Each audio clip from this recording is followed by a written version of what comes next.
While we're still gathering,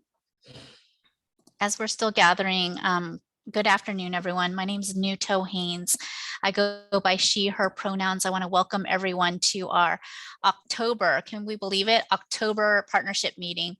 It's so exciting to start the fall season. A couple of housekeeping pieces for folks. I want to encourage folks to let them know that we have closed captioning is available. The link for that is in the chat. I'll ask one of our OHA staff to go ahead and put that in again. The link for closed captioning is available in our chat, so please utilize that if you need that service. Also, for our Spanish interpretation is available today. At the bottom of your Zoom bar, if you will, you can select either Spanish or English channel. And so if it's off, you can go ahead and select English or Spanish for that particular channel, and that will give you the interpretation service that we have available for folks today. I do want to let folks know that we have no formal public comment period today. And so for the public, we're inviting you folks to comment in the chat and or email publichealth.policy@state.or.us. So today's meeting, there is no public comment period today. So we do welcome you as you join in and listen to our dialogue and conversations today. So welcome, everyone. So as part of our partnership meeting, we do have folks here to help support the meeting. Again, we have Heather Owens, who will help support any of our technology concerns. So go ahead and reach out to Heather if you have any questions about closed captioning or interpreter service. You can reach out to her directly. And then Christy is also here spearheading the lead for our HTO meeting as well. I thought I saw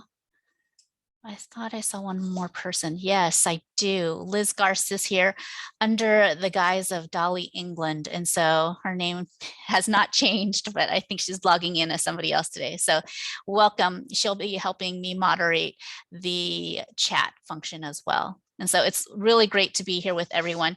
We're going to go ahead and get started this morning. Christy will be sharing the slide deck. She'll be controlling that. For today's meeting, we have several objectives. We want to continue to build on the team building exercises that we've been utilizing throughout the course of the last few meetings. It's been good to get to know each other better in this platform on Zoom. We also want to formalize our steering committee. This is very exciting. So we'll have some time for that. We'll be discussing the work plan for the next year, 2022. And then we'll have a big chunk of time where we'll continue to discuss all of the ordering of the strategies. And so we'll have some really robust time for dialoguing about that. Would anybody like to add anything to the agenda? We do have a built-in break just before just about at the top of the hour. If folks don't have anything in addition, then let's go ahead and get started if that works for you folks. Okay. So the first thing we want to do is really open the space with the opportunity for you all to continue to connect with one another and get to know each other.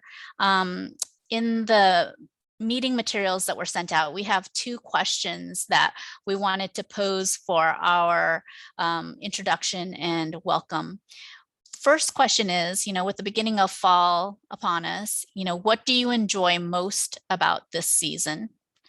And then our second question in our time today would be, as the partnership really begins to develop a work plan and look towards the future, what is one thing that you want to, for all of us to be sure to consider? Okay, so those are our two questions for our opener this afternoon as we get started. what we'll do is we'll go ahead and break up into teams as well. And we encourage you to, briefly share about what thing brings you joy for the season, and then thinking about the work plan, one thing that you want us to be sure to consider as part of our work together. And I believe we're doing groups of 2 or 3. Is that right, Christy? Yep. And I think I got the rooms all ready to go. Okay, so we'll spend a bit of time doing that, and then we'll pull you all back together. All right. Have fun now.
Hey, Jennifer. Folks are in breakout rooms doing a little team building time. I'm going to add you. Oh, okay, perfect. Yeah, sorry, I'm late. That's okay. So are you going to put me in a room, or should I just hang on and wait till that's done? I am. I'll put you in a room. Oh, okay, cool. Here you go.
Back, everyone. Welcome back. We're going to go ahead, and I would encourage folks that in your groups today, that second question about what you would like to see in the work plan for the next year, if one of you folks could, if you could email me that what you came up with in your groups, that would be great. Because what I'd like to do is actually share that with the steering committee, right? So that they have something to work from. And so at the end of the meeting, just go ahead and shoot me an email, kind of sharing some of the highlights of what your team, your group, your introduction team discussed for future development of the work plan, because I think that would be really vital for our steering committee. So with that, I think we're going to go ahead and move into our next agenda item around the steering committee. And so first of all, Christy and I want to thank those folks that stepped forward and nominated themselves and volunteered to be a part of this first group of folks being the steering committee. So we had 5 folks step forward. We had Esther Kim, Stan Baker, Alicia Overstreet, Connie Dillinger, and then Susan Blaine as well. And so we want to thank those folks for stepping forward. What we'd like to do now is confirm this particular body of folks who are stepping forward as volunteers as your steering committee. We can do it a number of ways. The first thing we can do is go ahead and I can open the space to take additional volunteers or nominations if folks want to move that direction, or we can go ahead and vote by consensus to adopt or basically adopt this steering committee as a whole. And we can do that by saying yes, no, or maybe being you know, go ahead and ask your question, or you need some additional information regarding the steering committee. So how would folks like to proceed? Do we want to take some additional time to take volunteers, or do you feel like we should go ahead and confirm this group? Let's go ahead and open it up for some dialogue.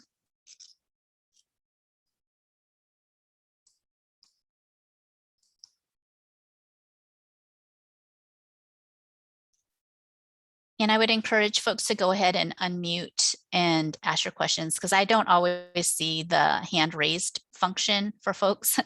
So if you folks feel like they have anything further they want to add.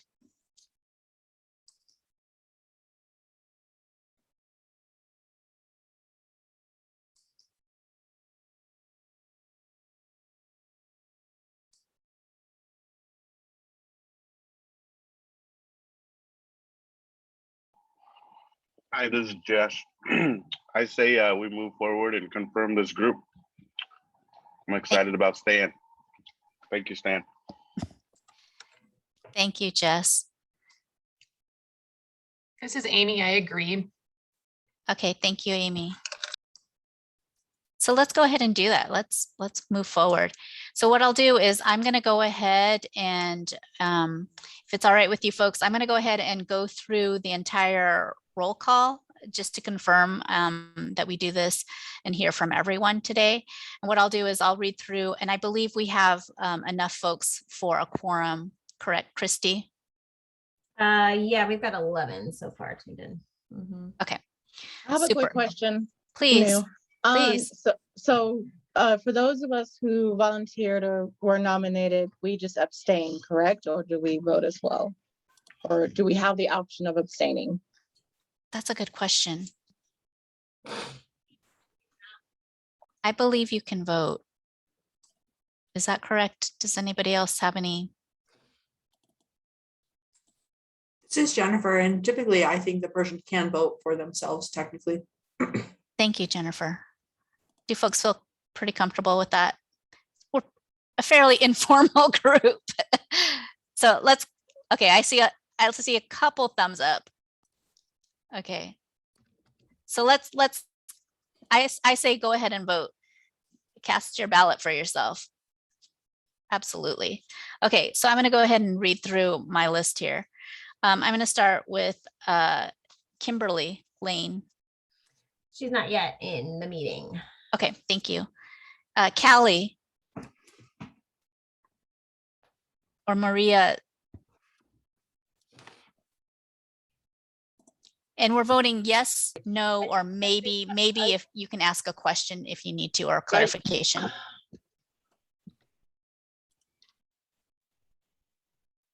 I think that this is an excellent group. We continue with this. Thank you, Kelly. Lauren.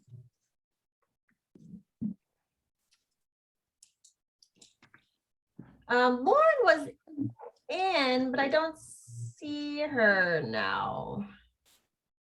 Okay. She's having trouble connecting. Okay. I have interpreter. Thank you. Mhm. Thank you. Rachel.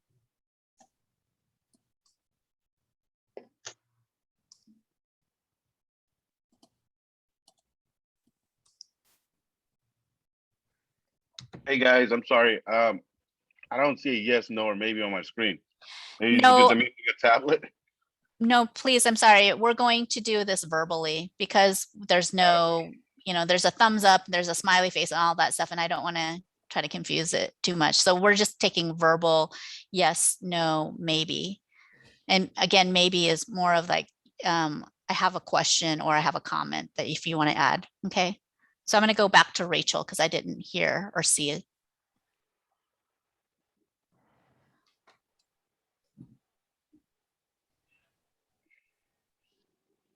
Are we voting to approve the 5 members? I'm sorry, I was. Yes. Okay. Yes. I vote to approve. Thank you. Stan? I vote to approve. Thank you. Susan?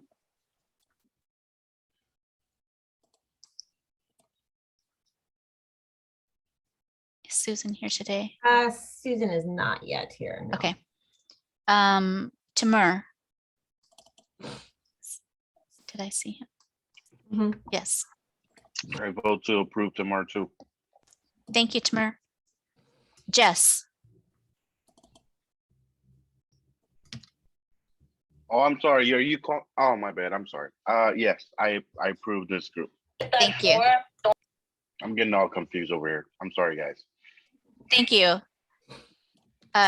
Jennifer Little? I approve, thank you. Thank you. Ian? Ian is not yet on either. Okay. Esther? Hi, everyone. Yep, I vote to approve. Thank you. Dalia? Dalia. Dalia, excuse me. Yeah, no problem. I vote to approve. Thank you, Dalia. Connie? Connie is on vacation. Amy? I vote to approve, yes. Thank you, Amy. Alicia? I vote to approve. Thank you. Kurt? I vote to approve. Thank you, Kurt. Talk? Did I see talk? No. Okay. And then Veronica Leonard? She's still on leave, I believe. Okay. Yeah. Did I miss any of our partnership members?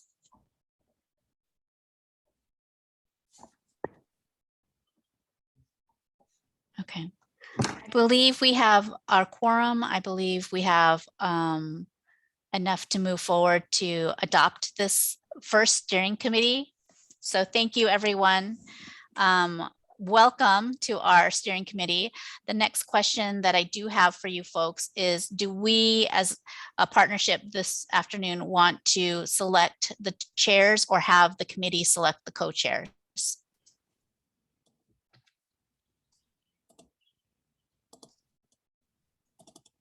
This is Esther. I think the steering committee should probably have a conversation about capacity and what it means to do co-chairs before they get selected. Okay, thank you. I would affirm with Esther. Thank you. Yeah, Okay, thank I you. agree. Okay. Does anybody have any opposing viewpoint or thoughts on that they would like to make known?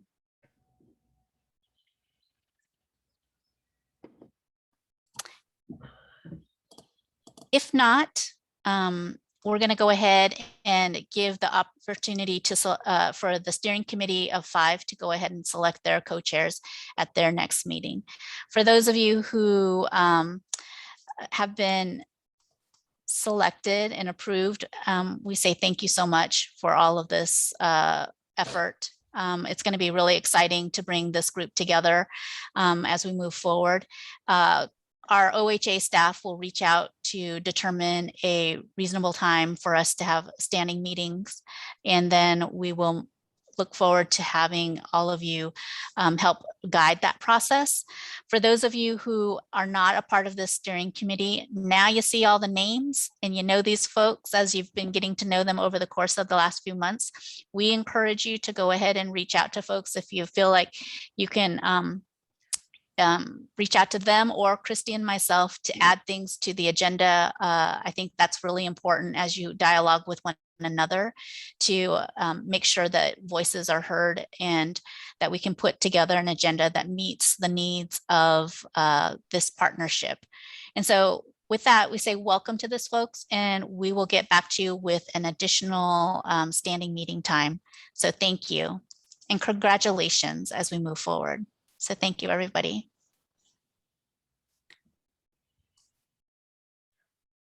Okay, so the next piece we're going to do is we want to just kind of reset our intention and the context of the work of the partnership. And what I'm going to do is hand over this particular time to Christy to re-engage us in setting that tone and setting the context for the work that we're moving forward. All right. Hey, everybody.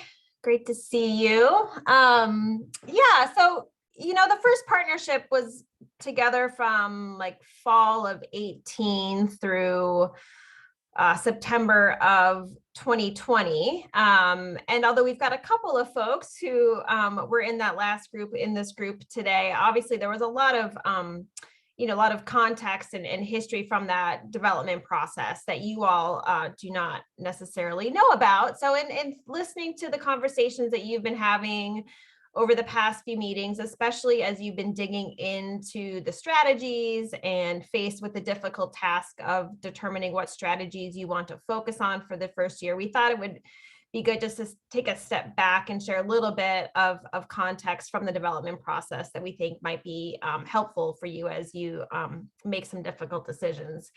And the first one is around the priority populations. So 5 priority populations were identified back really in 2017 with the state health assessment. And that assessment identified populations, BIPOC and tribal communities, people with low income, people with disabilities, people who identify as LGBTQ+, and people who live in rural areas as the priority populations for this plan. I think of note is that, and this is, I think, another illustration of how OHA has changed and evolved in our process of community engagement and community partnership, is that it was really OHA who made that decision about those priority populations and not the partnership. I think the other thing to note that definitely came up in previous conversations with the partnership was around the importance of attending to the intersectionality across those populations. So certainly something that we try to hold in the conversations and see you all trying to hold, which is great. And that being said, now you're all together and you have the ability and authority to make changes to those populations, as you did last meeting with the adoption of your charter, where you added a 6th priority population specific to immigrant and refugee communities. And those changes have been and will continue to be made in our communication about this plan. I think the other thing that might be of interest to you all is that through development of the plan, there was definitely some conversations about whether or not this plan should lead with race and particularly center the needs of BIPOC and tribal communities. And there was actually a formal letter that was written. This proposal came out of the Economic Drivers of Health Subcommittee. So we had 5 subcommittees for each of the 5 priority areas, and the Economic Drivers of Health Subcommittee in their conversations, and Kara and Liz can talk a little bit more about that conversation as they were staffing that group, really felt it important to really lead with race and reconsider the priority populations. And that letter was taken to the partnership. This was about summer of 2020, so pretty near finalization of the plan. And the past partnership decided not to make any changes to the populations at that time. So that happened. The other thing that I think you've all been wrestling with a little bit is that there's a range of specificity in the strategies, right? Some are very specific to a population or a program. Some are very, very broad. A lot of what you see there is, I think, the challenge of lumping and splitting, right? There were a lot of things that people wanted to see in this plan. And as you all have been wrestling with how difficult it is to prioritize something, they too wrestled with that. And so a lot of different strategies really got combined. And that was because we had set limits, you know, they couldn't do everything. I think we gave, was it like 10 to 15 strategies, Liz, out of each subcommittee?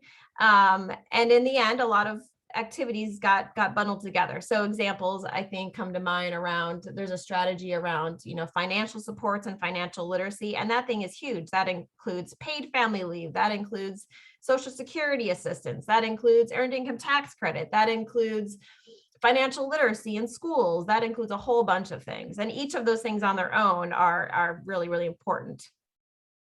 That being said, some are really specific, right? There's a strategy that is very specific to SHIBA assistance to provide access to Medicare. So there's a lot of different stories about all of those, but that might be one thing that you see to keep in mind. The other thing that you see is that some of the strategies are really specific to priority populations and some are not. Most important is that even when a priority population is not specifically called out in a strategy, all of the strategies are still about advancing equity for the priority populations that have been named. That being said, you also have the ability and authority to get more or less specific on a particular strategy. And that might be dependent on where your community, I think as we heard at the last meeting, well, like, you know, what this looks like in a rural community looks really, really different than what it may look like in an urban community. And that is all up for you to direct and provide recommendation on. I think the other thing that we've been hearing a little bit is in your discomfort with wanting to focus on some things and let other things go for now is that, you know, that's a little bit of like the zero sum myth, right? That if you do one thing and focus all of your attention on this area over here, that the things on the other side are going to get ignored. And I guess personally speaking, I don't really believe that. And I think there's a lot of literature that shows that no, all of those things eventually get attention and benefit from one another. So we can talk a little bit more about that if you have questions. And somewhat related, right, is that all of these priorities and many of the strategies are all very interconnected, right? So it's kind of one big puppet. So even if you pull on this string over here this year, it doesn't, you know, everything's going to be impacted hopefully positively by those decisions. And then the other point is just clarifying your role of implementation.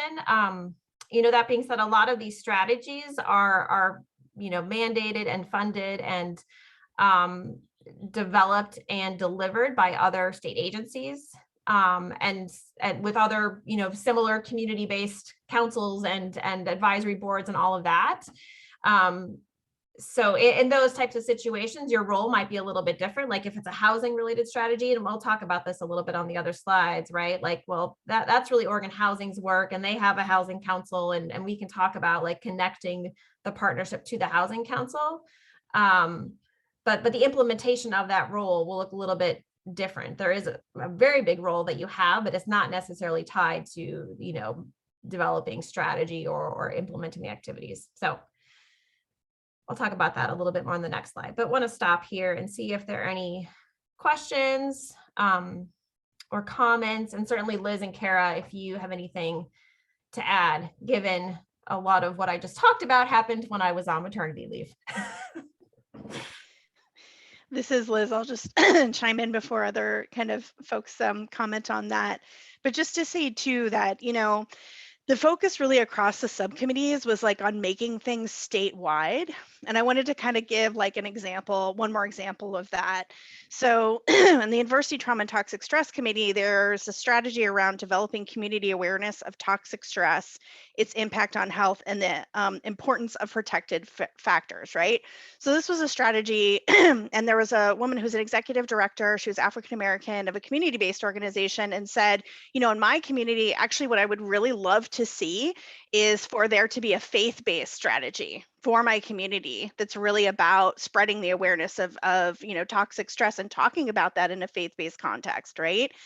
And what ended up happening is the group had a dialogue and they said, oh, because we want to make it statewide, we are going to go ahead and, you know, make it this more broad strategy.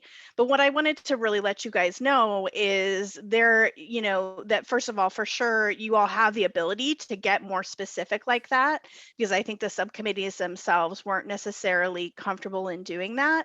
But also too, to definitely look at the implementation plan, because that is captured in the implementation plan. So when you prioritize those strategies, you're going to see in the implementation plan, there are ones that are more specific. And same thing, there is, you know, within the economic development, the economic committee, there were tons of strategies that were specific to rural areas too. So you're going to see that specificity and it's there, but it's just in the activities, because like Christy said, there's another one I was looking at and it was 6 strategies that were actually combined into one, into the economic drivers of health. So, you know, I think that I just want to let folks know that, and to kind of give another example so you all can just feel free to really look at that specificity, and to let you know that actually that specificity was captured, and where that lives is the implementation plan, to kind of find those clues for some of that stuff where they really wanted it to be statewide, and so they made it more broad, but actually you all have the power to kind of hone in a little bit more. Thank you, Liz.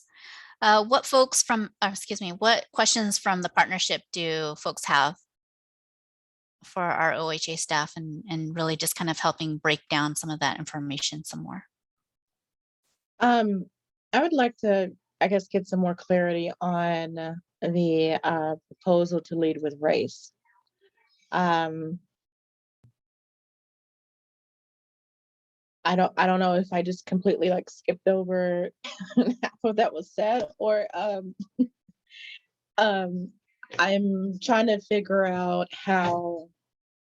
So this says the past partnership did not support a proposal to lead with race. Does that mean that as this next set of partnership participants, do we kind of relook at this and say, well, okay, let's lead with race, or no, let's stick with what the past partnership supported or did not support? Yeah, you absolutely have the ability and authority to bring this conversation up again, if that's what you all want. Just to provide a little bit more context about why the proposal was not supported, it basically went back to the data that was illustrated in the state health assessment that showed clear disparities among those other priority populations. And it was basically that reasoning that the partnership didn't feel comfortable kind of revisiting the populations at that point. Yeah, I appreciate that. That was going to be my next question. If there's a, you know, what was the why behind it? And I will say that probably one of my concerns would be the same thing, especially when we're looking at the information that is pertaining to people of non-Caucasian race or ethnicity, because there really wasn't, I guess the responses really, I mean, the most of the responses came from white educated individuals. So yes, baby, let me just a second.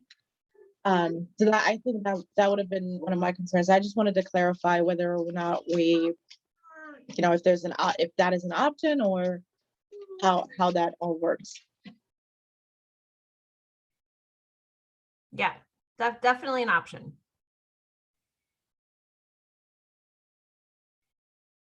but probably something we'd want to set some more time for.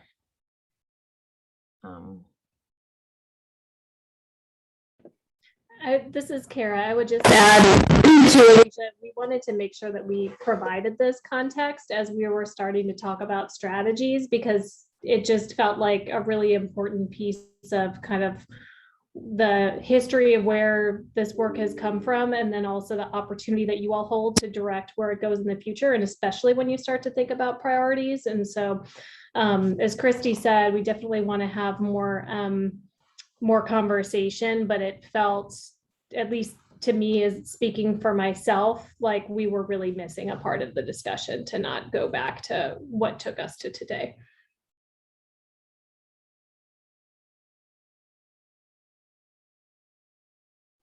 I appreciate that.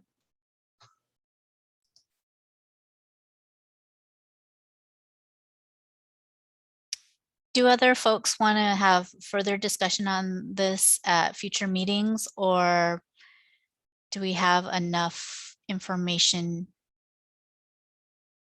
and context?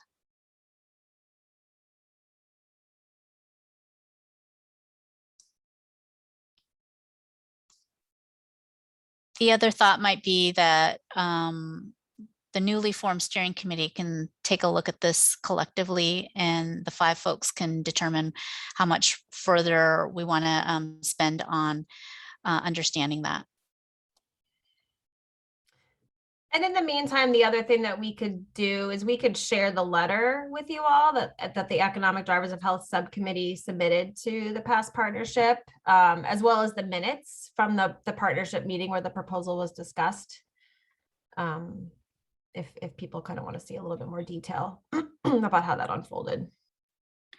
I see that both George and Rachel, you have your hands up. I'm going to take the question from Rachel first, and then George, if you have a quick comment, I can take that too. Rachel? Thank you. This just occurred to me that since there's a lot of other working subcommittees around these priorities that go into greater detail, it might be beneficial for the partnership to be able to review their minutes.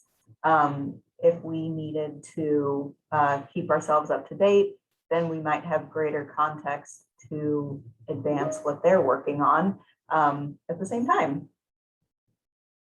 Thanks, Rachel. That's a great item that we can definitely share out with the group. And so our OHA staff can get that to you folks. I want to introduce folks to George. He's with our Southern Oregon Jackson County Care Connect, and he has served on past partnerships, I believe. And so, George, do you want to have a quick comment? I can take it real quick. No, I just having a question with the strategies and everything that's being worked on.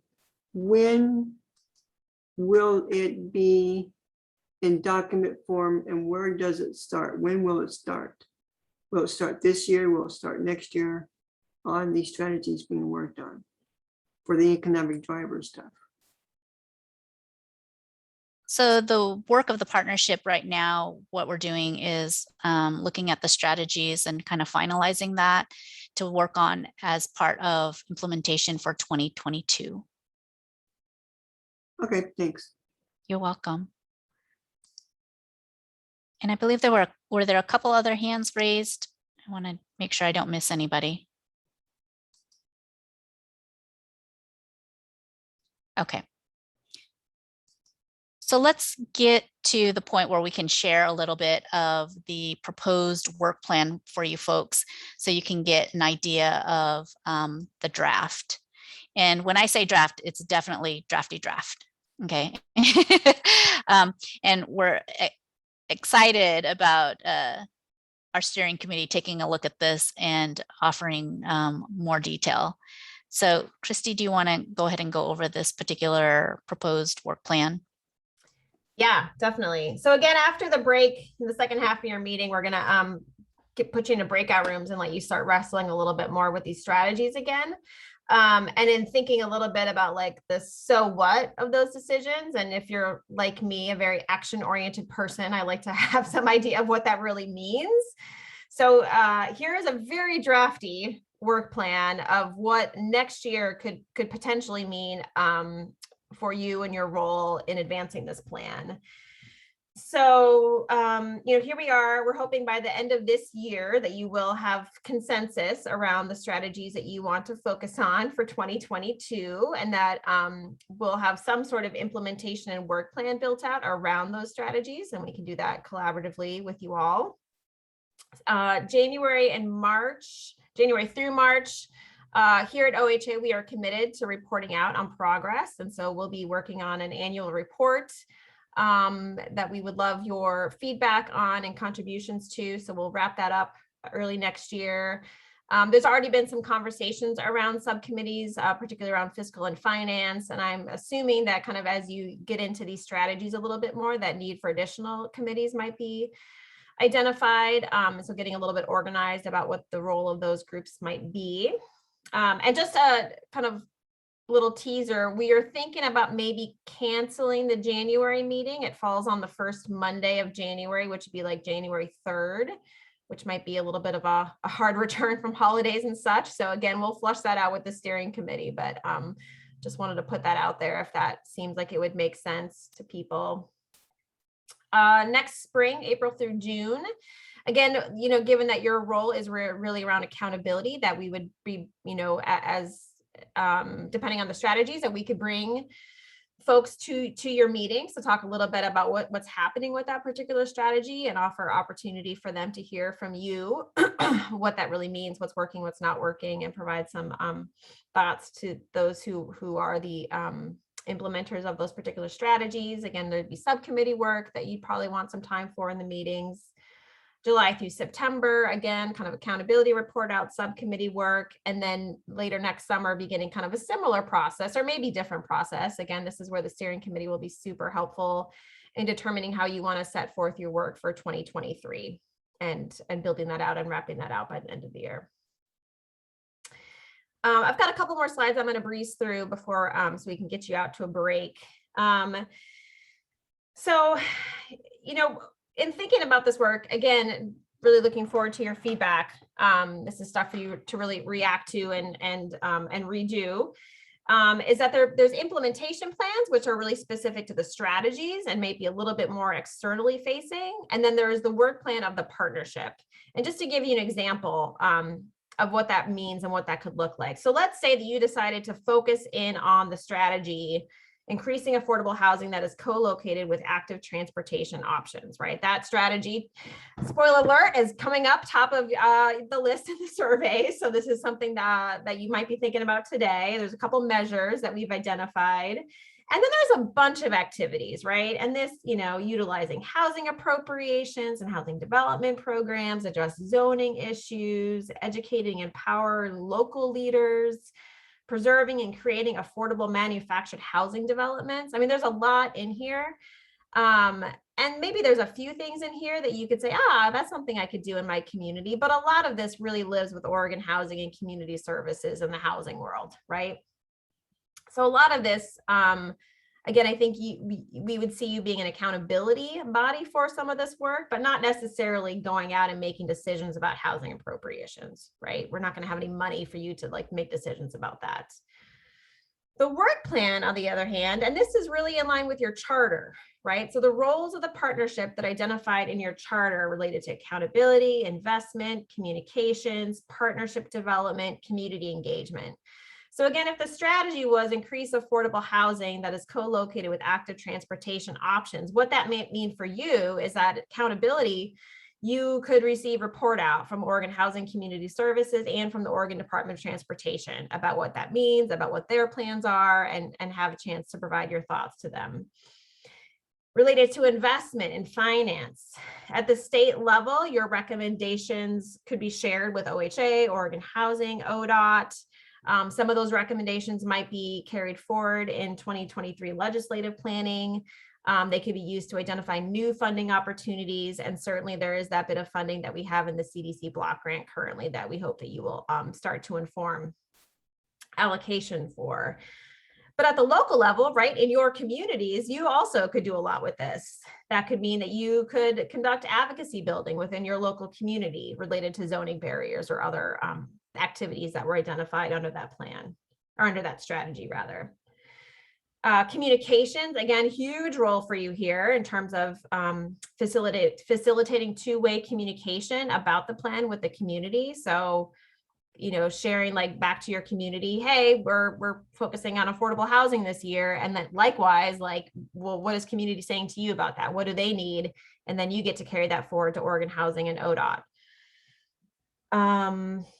And then, of course, this would also inform a lot of the strategic communications that we are putting out with our very small but mighty team around affordable housing projects. So, for example, one conversation and plan that's happening right now is related to an anti-NIMBYism campaign that we're going to be putting out in partnership with Place Matters Oregon. Partnership development. So again, you would could provide recommendation on the direction of additional partners that are related to housing. Stan, I'm looking at you, thinking a lot about the conversations that we've been having with faith communities about their role in affordable housing, particularly given the asset of land that many of them have. This would also lead to formalized relationships or memorandums of agreement, other agreements that the OHA has with other state agencies. So for example, we have a memorandum of understanding with ODOT, but we don't have something with Oregon Housing, right? And so that would be, I think, one very exciting outcome of focusing on this work. And then finally, community engagement. You know, we did a lot of community engagement to develop this plan, and we would love to hear from you, you know, in the next year and years to follow what community engagement might look like to make sure that this plan is still relevant, particularly as we come out of COVID. Questions? What questions do folks have? We have time for a couple quick questions before the break or comments.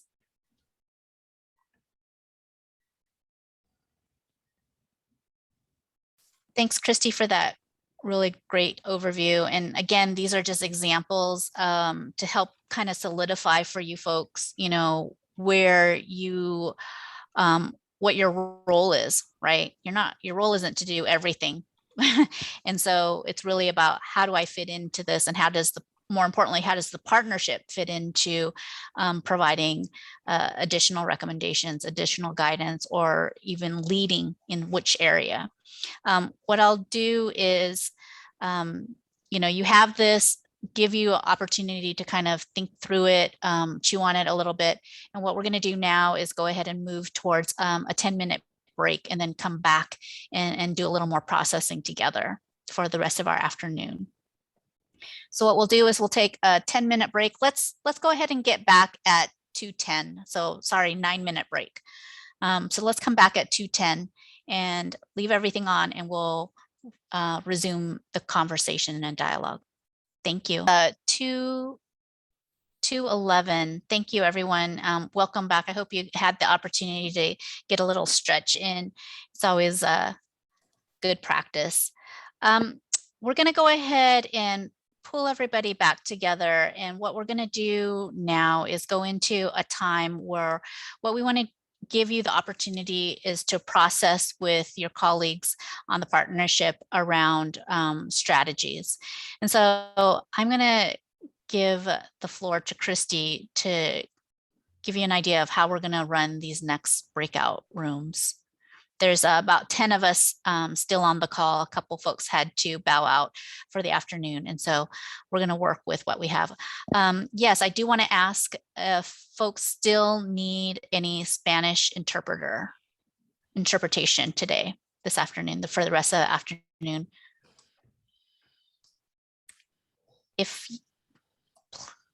Does anyone still need Spanish interpretation? Because if not, we're going to go ahead and excuse our Spanish interpreters, because our one partnership member who generally uses the service has already left the meeting.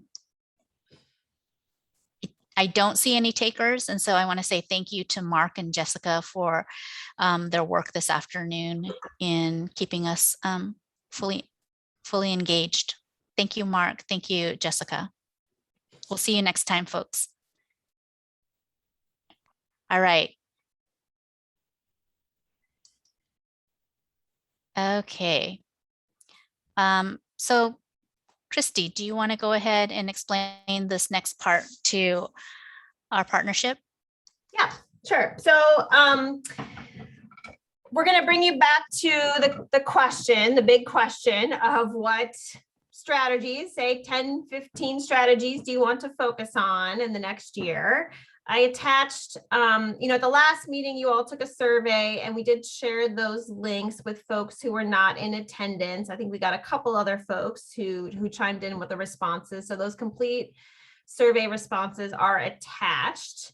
And what we're going to do is put you into some breakout rooms. Overall, there were 6 implementation areas that rose to the top: housing and food, equity and justice, healthy communities, behavioral health, healthy youth, and healthy families. And then what I did is I pulled out the strategies that came up to the top in each of those implementation areas. This 40% and N equals 6 is the number of people that identified that as the most important strategy. So of the 15 people who responded to the survey, 6 said that it was the most important strategy in that bucket, and that was about 40% of the responses. So that's what those numbers mean. But how we're going to help you in breakout rooms is we created some Jamboards. And I don't know if folks have used Jamboard, but it's real fun. And we are going to give you all access to this. Are you all looking at the Gore? Okay. Yes. Okay. So room 1, housing and food, focus for 2022. So there were 3 strategies within housing and food that rose to the top. So those are here. And then there are 3 other strategies in this implementation area. And for now, I've labeled those in orange and said that that's a focus for later years based on these survey results. And so your task in your breakout room is to discuss this. Like, do these 3 make sense? Are those the right strategies? Maybe you disagree and you say, no, actually, I think this home ownership one is really important. I want to move that over here. And so you can go in here and just kind of play all day, right? All of you will have access. You can all go in here. If you want to make a note, you can do that with sticky notes. There's lots of ways that you can mark this up. So go in and have fun. So we'll break you into 3 groups. Room 1, we'll have housing and food, equity and justice to talk about. Room 2, we'll be looking at healthy communities and behavioral health. And then room 3, we'll be looking at healthy youth and healthy families. There's also a slide on here just for fun for some of the other things that didn't come up to the top. So in technology and health, there were a couple of strategies that I pulled out that rose to the top in that area, and same in workforce development. There's also a bike rack. So if you've got other questions or things that you want to make sure get captured somewhere, you can go ahead and you can drop a note to us. We're going to give you folks 15 minutes to really have the conversation. And we do encourage you to take your time to look through this as a group, discuss what you're thinking, where you want to move things. And really, there's no right or wrong answer. It's just an opportunity for us to really take that time to process together. And we'll have a period of time where we'll ask each group to report back and debrief after the session. Okay. All right, I've got rooms ready to go. If you need, if you have a question or you want somebody from OHA to come into your room at any time, please just let us know. We'd be happy to step in for a bit. Okay, 15 minutes, so we'll bring him back at 2:35 or so. Yep. Okay, bye everybody.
Hi, Dahlia.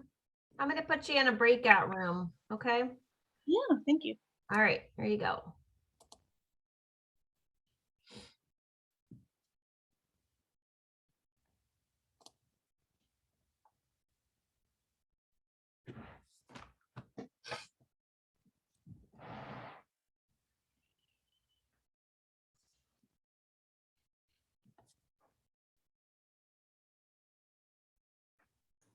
Hey, Christy, I have a question.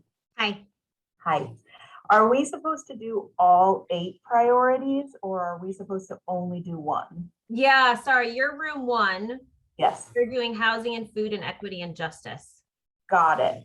Okay, thank you. Do you Yeah. mind sending me back? No, not at all. I mean, and I Thank love you. your haircut, by the way. Thank you so much. I love it. It's so much easier.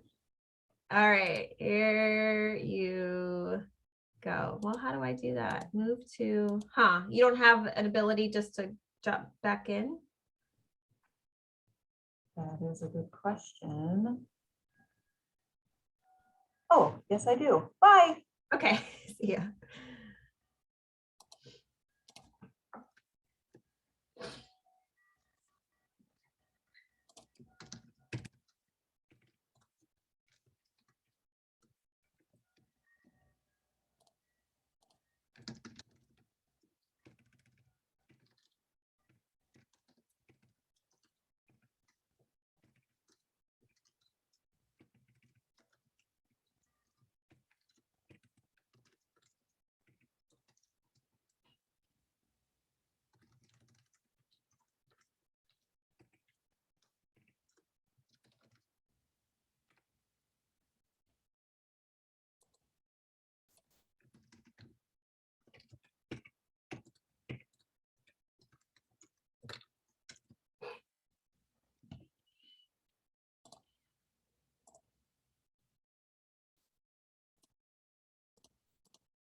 Hi, Alicia. Hi. Hi. I saw you had to pop off to go get a kiddo. Are you on the phone? I am on my phone and on my Bluetooth. So Okay. Do you want me to put you into a room? It might be a little hard if you can't see the jam board, but you could at least be in the discussion. yeah. Yeah. I can try to be in the discussion as much as possible. Okay. I just wanted to make sure I wasn't like abandoning everybody. Yeah, yeah. Well, do you have a preference? I can put you into a room about housing and food and equity, or a room about healthy communities and behavioral health, or healthy youth and healthy families.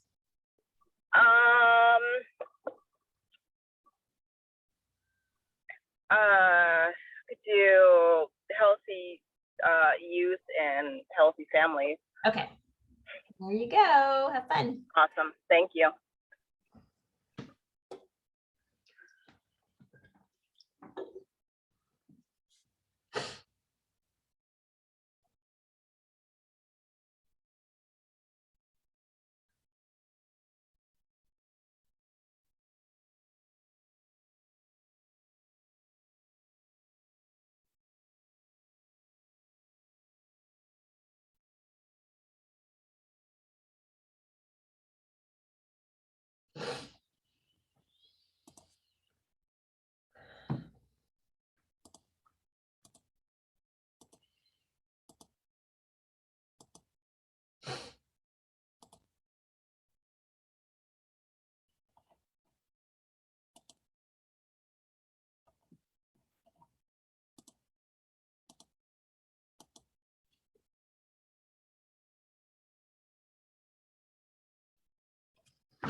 All right. It's always into the main session. It's like, oh, midstream. Let's have a couple of folks report out. Let's start with room number 1. And that would be the housing folks, right, Christy? Housing and food and equity and justice. Yeah. Should I pull up the Jamboard so we can all look at it together? Yeah, I think that's a great idea. And then we can ask, I'm assuming that those Jamboards have already been moved around. Can we have a couple of volunteers as spokespeople to share your thought process on what you moved and where you landed? I can share. Thank you. We were a little confused, so we didn't get super far. So I apologize to everyone. But we moved, there were some stickies that were showing up on ours that weren't ours. So we kind of moved those around where we thought that they might fit. But we were in the focus for 2022 and we took those stickies. The pink ones were the ones that were originally the things that we voted on. And then what we did is we sort of came up with some ideas around some hows inside of each one of those. So some objectives. One outside participant put onto ours that everyone should own their own home, disabled or otherwise, without any income limits. And we felt that that fit under increased affordable housing. We had to increase affordable and healthy and culturally appropriate foods. We said that grassroots CBOs or culturally specific CBOs should be financially supported in doing that work because really big food systems aren't designed to nimbly respond to each and every cultural need. And so we felt that it was more important to have those folks that do know how to do that be the ones that are financially supported in doing it. And then we had just started talking about resilient food systems. And one of the things was, again, being able to support our local community and our local growers. And then just from my experience, I was sharing with the federal USDA food programs that schools and childcare facilities have to operate under, which is the CACFP and SFSP programs. And they're extremely restrictive and they're extremely difficult to do anything good tasting or nutritionally viable with. So what we also learned is through the pandemic, there is the possibility of providing many, many waivers for those things. So I said to keep those waivers and reduce restrictions on local buying, as well as fresh cooked reimbursable meals, because that's extremely challenging to do on that program as well. So then we didn't get anywhere else. Yeah. How was your process in getting to that point where you arrived at, was there disagreement? I don't want to say disagreement. Was there discussion among your group about why do you feel the need to move that sticky there? Or how was that process for you folks? Happy to let my group chime in, but really it was so much content that we really only got to this section, and we just started putting up all of our ideas. We didn't discuss them in any way. Perfect. Great. So it was more of like, here's everything and I'm going to put it up there just so I don't lose it, right? Yeah. Excellent. We had a brief discussion about how we should categorize some things, like whether we should do the most common denominator, like if we focused on this, would it knock out some of the other priorities? Which one should we pick for year one that are going to last for 5 years, et cetera. But again, these are all preliminary thoughts and conversations. Great, thank you. Christy, shall we move to one of the other rooms so at least we get a spattering of everyone's thoughts, or do we want to? Yeah, perfect. How about a couple representatives from room 2?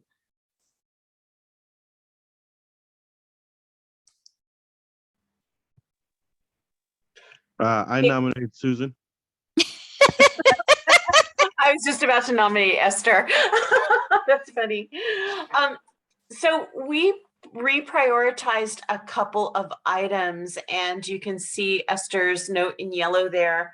but both of the items that we reprioritized are essentially in response to COVID.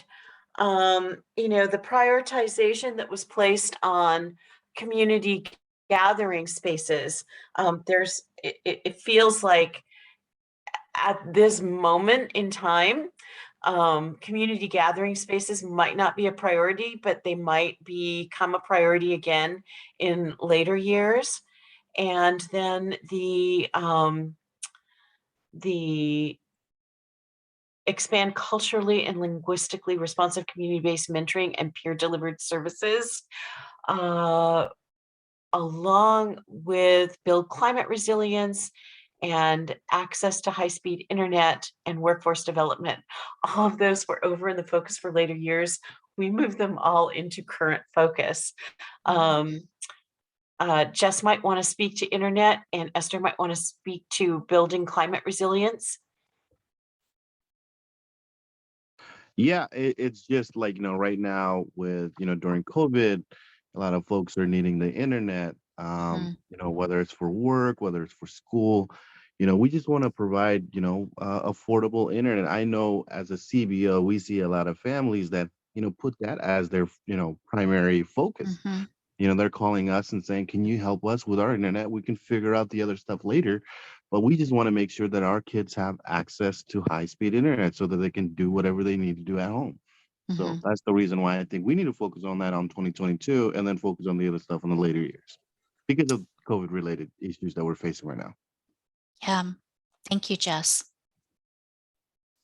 Yeah, and this is Esther. I would say I moved the build climate resilience among priority populations because, I think Rachel had said this when she was presenting, and I appreciated the context around like what are the things that sort of need like the longest amount of time to be implemented. And I think the climate, like we're in a climate crisis right now. So we need to be able to respond and do long-term work around that. And we're seeing like the impacts, especially like in our rural communities, the ways the fires are impacting us longer and longer.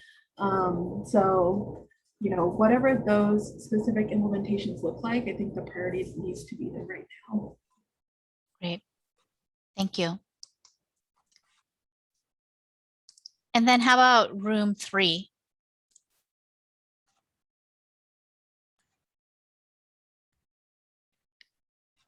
We didn't move much around. We didn't really get much beyond the very first one on the left there. We did read through all of them, but what came up was we talked about in-school related disparities for BIPOC, AIA, and children, and ongoing there is what are the root causes? What are these disparities and what are the root causes? And is it policy or lack of training? And we're coming up with perhaps what's needed is an analysis and perhaps an academic analysis to identify what the root causes are to deal with. And the question came up, does OHA have in-house team or ability to give an analysis on something like this? Or if they contract it out, does the OHA have a means where the partnership could contract to get an analysis that would give us a roadmap of exactly how to do this? Kurt and Dahlia and Alicia all had some great comments as well.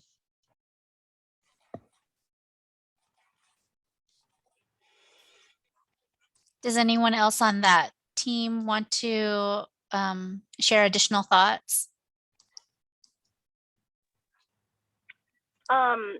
Yeah, I guess, I kind of sort of came in a little late to the discussion because I had to switch from my computer to my phone. But I guess one of my questions, or my question really is kind of in connection with the piece that we were just discussing, and is, do we, is there a strategy for youth with disabilities for like the similar kind of strategy that we were discussing with the BIPOC community or BIPOC kids, especially when we're talking about, because there's the disparities between students with disabilities and then their non-disabled peers can be drastic, especially in rural communities. Because like I told the team, you know, that a lot of times what may happen is that our kids just get shoved into life skills rooms, and you know, and that's kind of how kids with disabilities are dealt with.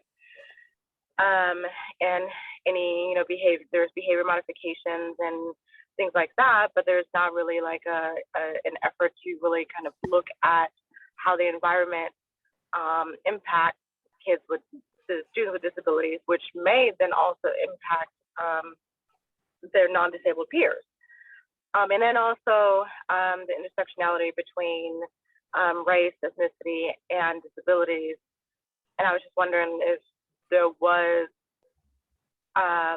you know, there was a focus on that piece of youth with disabilities when we're talking about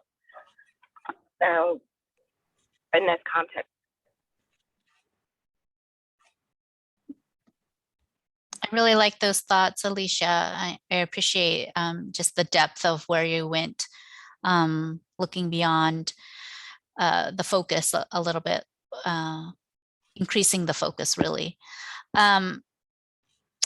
Do folks feel it would be, there's just so much rich conversation here, and there's so much additional areas that, given maybe some of you have interest in, you know, I wish I would have been in room 3, but I was in room 1, right?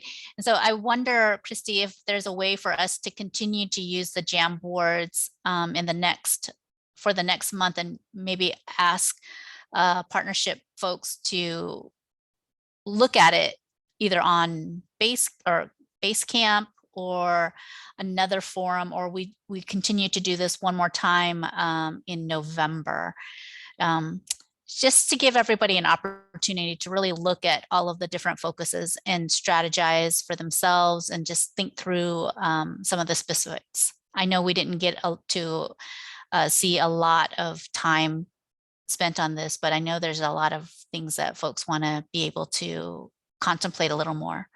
What are all your thoughts on how we can continue to use this as something that may help us use for strategizing? What are your thoughts?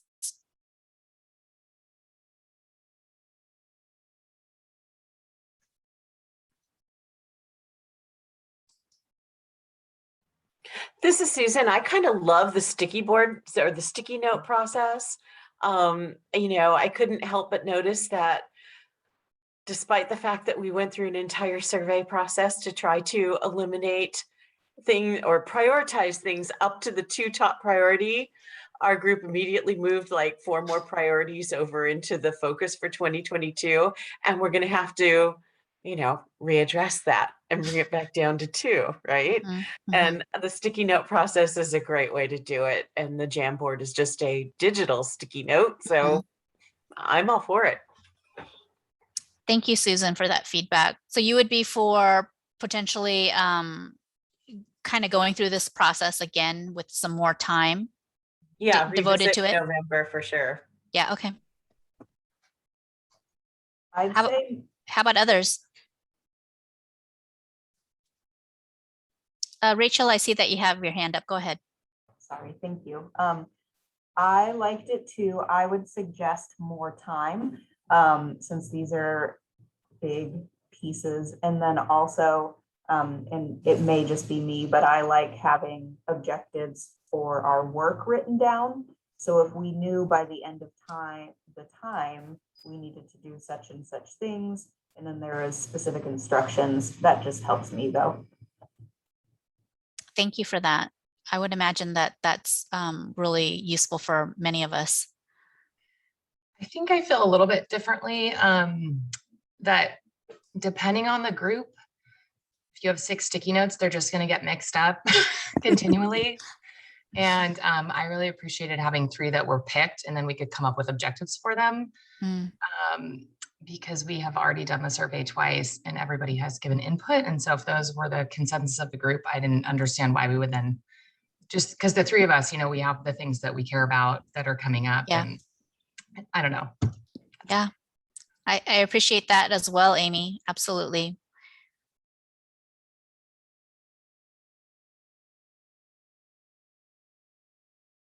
So is the focus to re-strategize or adopt the strategies that came out of the survey and move forward, right? So a couple of different ways to really continue to think about it.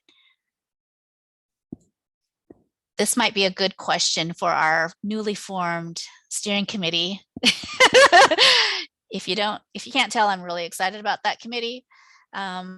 So we'll definitely send this back to the committee to think about how would we want to move forward on this, and potentially bringing this up in November for additional work with more focused on what's the outcome that we'd like to see and how we can use that outcome and those strategies and the work that you're all doing to move forward, right?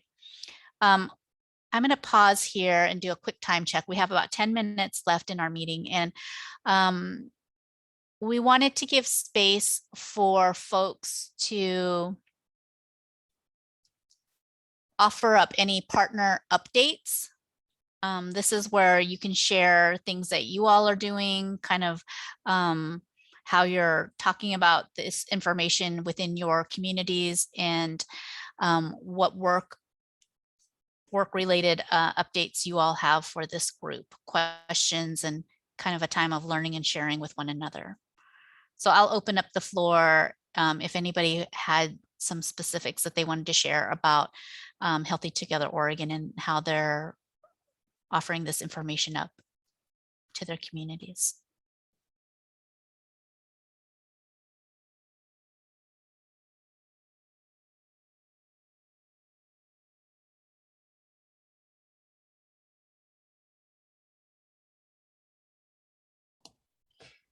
Stan, do you want to share a little bit about the session we held for the faith community and what's happening there?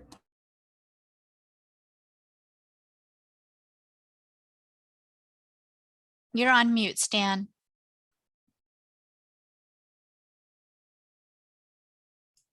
Is this any better? Absolutely. Sorry about that. In Oregon, there's about 2,200 different faith communities, and a faith community can be, well, it can be Muslim, it can be Jewish, Christian, Zoroastrian. There's a number of different faith communities, and there's a faith liaison, which is also part of the OHA, and there are about 1,900 of these faith communities are part of the faith liaison. And I've been communicating with them and with Christy and identifying ways that perhaps we could work together. The topics, the strategies of the partnership in many ways are very similar to what the faith communities do on a daily basis, as far as whether it's adverse childhood, trauma experiences, the issues of housing, issues of food, the issues of poverty and poor. And these faith communities are, of course, spread throughout the state, not only in high population areas, but also in rural areas, and deal with issues like the internet and technology on a regular basis. People often will go to a faith community even before they go to an agency to try to get help. We've had several conversations about 2 weeks ago, 3 weeks ago, I think it was.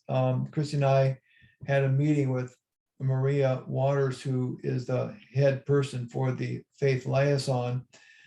And she put together a meeting with several members of the faith community just to introduce the Healthier Together Oregon and the strategies, and to see what interest on their part there might be.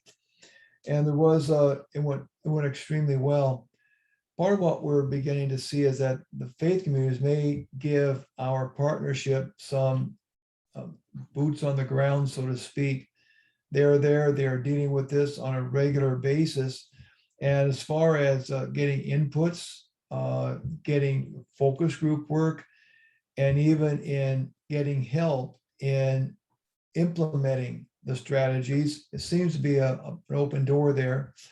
I just talked to a few of them now. There's one larger faith community that they have, I think, 20 some acres of land. And they're in the process of putting in tiny homes. They're going to be starting to construct them even this week so that they can have some housing for those that do not have homes coming into the winter. And they also have 3 to 5 acres and maybe more that they're willing to use for a community garden. They do not have the infrastructure or the skills or the money to do something like this, but it is something that would serve potentially the Corvallis, Albany, Mid-Willamette Valley. And we have found that there's a number of faith communities that do have property and land, and it's possible that they would provide spaces for people to park their RVs that do not have a home, spaces for the tiny homes, and area for community gardens. But they would need to have help from us, from the agencies, in order to be able to make these kind of things happen. So it's kind of a real quick overview. We do have further meetings coming up with them, and we'll certainly be glad to keep you informed. Great. Thank you so much, Stan, for that update. I do want to encourage folks that we do have this as a standing agenda item. So for future reference, when we have the time to give updates, please don't hesitate to share any and all of the work that you're doing, because it really gives partnership members an idea of what's being done, and then also, opportunities to see what's happening across the state. What I do want to give folks is kind of a couple of final thoughts before we close out this afternoon's meeting. One, our next meeting is Monday, November 1st. And so these meetings do come up really fast. And so we encourage you folks to put that aside for November. So November 1st, 1 to 3. And then also a quick reminder that partnership members are eligible for compensation for the work and time. If your organization isn't already doing that, we are ready and willing to do that. And so that invoice for that template is in Basecamp. So be sure to check that out as well. And if you need and have any questions about that, don't hesitate to reach out to Christy or myself for that. With that, I want to check in. Christy, do we have any other pieces that we want to make sure folks are reminded? I don't think so. We'll be scheduling a steering committee meeting hopefully soon. Yeah. And other than that, I'll send out the letter about the proposal for leading with race, and figure out a way in Basecamp to share access to previous partnership and subcommittee meeting minutes, so you have access to that history. yeah, and I think that's it. And so we really look forward to our next meeting in November. Otherwise, thank you so much for all your consideration, your thoughts, and just the process that you all are doing to kind of get us moving to the next level with this work. And so thank you so much, and welcome again to our newly minted steering committee. And so you'll be hearing from us soon.